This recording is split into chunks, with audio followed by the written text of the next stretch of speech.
only wants you to make good beer and have fun hanging out with your friends. Here's Dono. Hello everybody. Today on the program we are doing what is called brewing with what's on hand. Now, I know most of you have probably done this.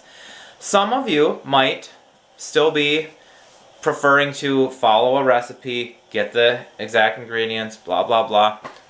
Probably a minority of you, but what I want to encourage you to think about is you can make beer out of, you know what ingredients you need.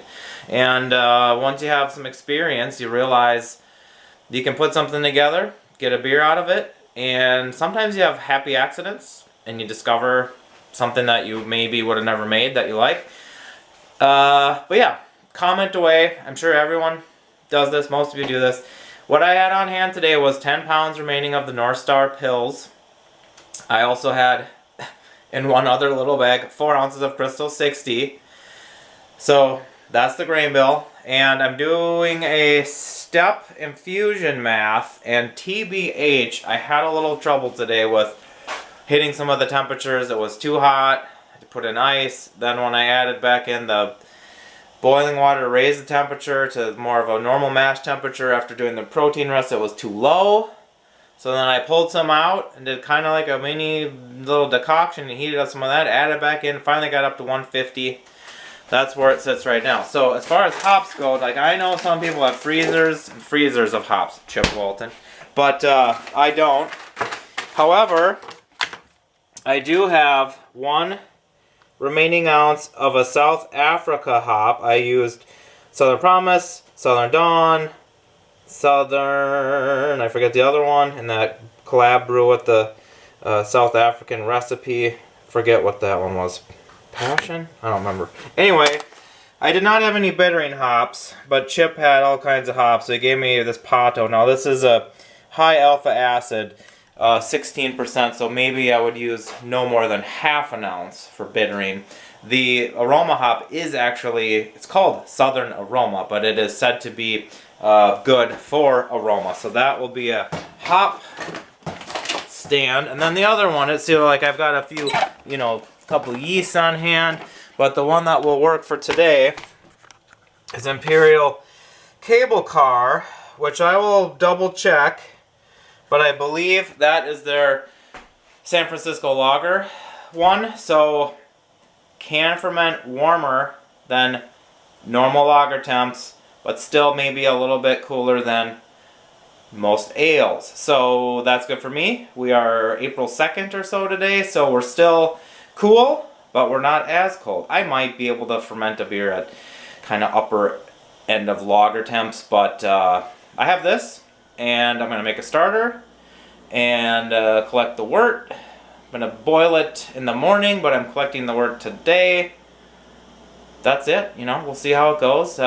Curious to hear people's experience on this. I'm also curious in a month or so to taste this beer and just to see how it came out for just throwing stuff together. I mean, I didn't buy any of this stuff. It was all given to me or had on hand. So also kind of a fun thing to do if you have extra ingredients. Let's get it going. Birds are chirping. Coffee's ready to go. And also almost ready to go is adding the first hop addition, which is, today we're keeping it simple. It's going to be half ounce of that Pato for the bittering, and then the whole ounce of the Southern Aroma at the flame out. Got 6.5 gallons of about 12 bricks, so that would be around 1048. So it should be around 1050. It should be a little right about there, maybe a little over. Probably a little bit over, but we'll see how she goes. And yeah, finally we're out of winter. You saw the snowy tasting videos, the snowy brew days, and we're getting into spring. Well, it was yard cleanup day while the boil was going, collecting all the dead stuff.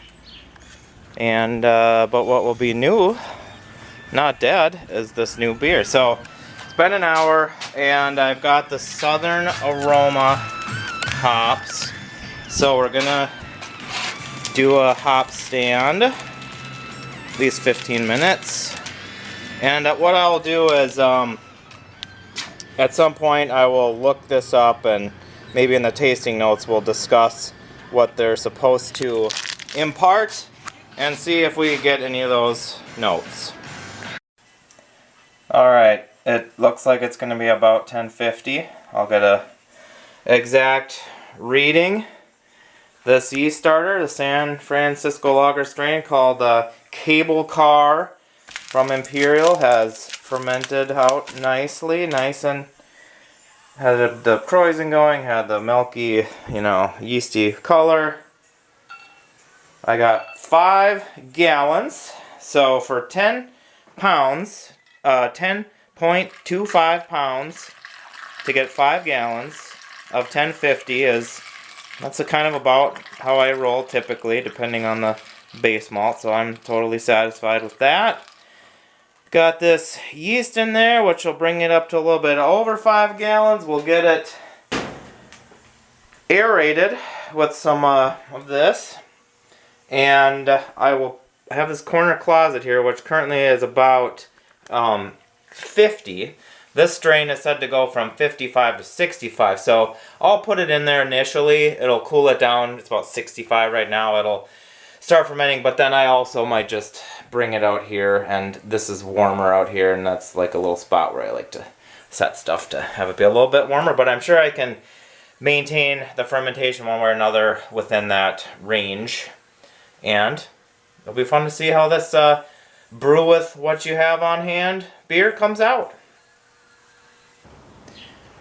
We are gonna taste the Southern Aroma steam beer.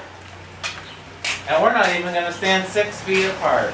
Cheers. Oh my gosh. Look at that. Vaccinations, yo. This beer got down to 1012 from 1055. Chip looked up the grain bill for me because I forgot it was the North Star Pils, and then it was 4 ounces of a Crystal 60. And it's actually now been on tap for it's been on tap for a month, and it was brewed like 9 days before it got on tap, so it's a month and a half old. It's gotten pretty clear. You turned it that quick? Always. I mean, it's already like not old, but yeah. I mean, I drink it kind of slowly, so it can still get clearer and kind of be around. But I thought, as far as the hop character, sooner get to it is better than later. So Southern Aroma is the story here. It is my 4th South African hop, Southern Promise, Southern Dawn, Southern Passion, Southern Aroma, all from Chip, actually. Pew! Which all came from F8 Steinbart, I believe. Yeah, Mark at F8 Steinbart sent those. I find it to have, I think in my notes that I wrote down, I might have written something like a mango-y, either aroma or flavor. It also has this kind of this New Zealand, this South African limey zest, bitterness. You came up with some interesting I get like banana things. chips, like those kind of like candied, Dry bananas. dehydrated banana chips, or even like other kind of like dried but sweetened fruits, apricots. I lean on pineapple too much. I said while we were doing this, I was like, I need to broaden my fruit vocabulary. Yeah. But it's definitely like this sweet, candied fruit. It is nicely and appreciatively bitter. With that pato, that is like an aggressive, bitterer, clean. Well, but I also would have done a reasonable amount of.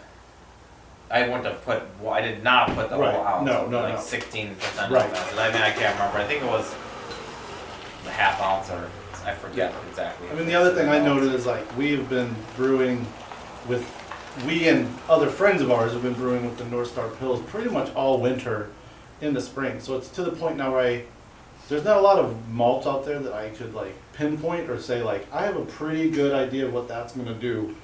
But man, we've been drinking these beers, and it's the greatest common factor in all these beers is this very specific kind of graininess, little bready but more grainy, to the point where my first sip here I was like, is this one of the other 3 beers that I have? Because like almost everything I have on tap right now is like built out of North Star Pills because we just had it kicking around. Huh. So it's kind of interesting, but nobody's done anything really dark with it. Or your IBL? I don't remember. I'd have to look. I don't Either way, remember. that would be the only one. Like everything I've had is like yellow, either a golden ale or a golden lager. So It's all been lighter and golden-y, I think.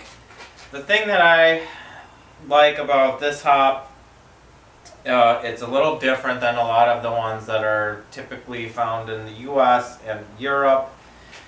To me, it's kind of similar to the New Zealand hops. And I don't know if that's a Southern Hemisphere thing, but I guess the takeaway for this video, I would say, is if you have access to these South African hops, and it piques your interest, give them a try. They are a little bit different, but they also are probably harder to get than the New Zealand ones. And there's, if you just kind of, if you've not used either New Zealand hops, of which there are a number, or the South African one, I would say give them a try. I'm going to probably make another New Zealand pale in the next couple of months. That's something that I just is different. I just like to. like Motueka, Yeah, all those, like all those kind Yep. of. I'll go over my notes. I've used probably 5 or 6 different ones of those and see if any kind of stand out. And Waimea, I think, is another one. It sounds like Hawaii, but it's I don't know where that why one comes from. These Southerns haven't really caught on. I only know that Summit did that one-off beer with I can't remember which one it was, and or it was a bunch of anyway. Point is, you don't hear like it's a Southern Passion double dry hopped hazy IPA. You hear Citra, Strata, Sabro. And so people are not above a volume thing. It could be volume, it could be cost, but then again, people are not above like paying exorbitant amounts of money for whatever they want to make whatever beer they want. So it shouldn't just be about cost. It might be about availability. New Zealand hops are pretty plentiful though. So yeah, it made a nice little beer. Yeah, it's like a nice pale IPL where the pale stands for, well, the P stands for pale, not necessarily India. Pale lager, just a pale lager. Pale lager, yeah, that's about what it is. And the cable car steam yeast from Imperial did a nice job. I believe I did a good job of keeping it in the prescribed range, and there's no diacetyl, so it's a clean drink of beer. And there you go. And Chip is done, and I'm almost done. So that'll do it from the garage. Thanks for watching. Catch you later.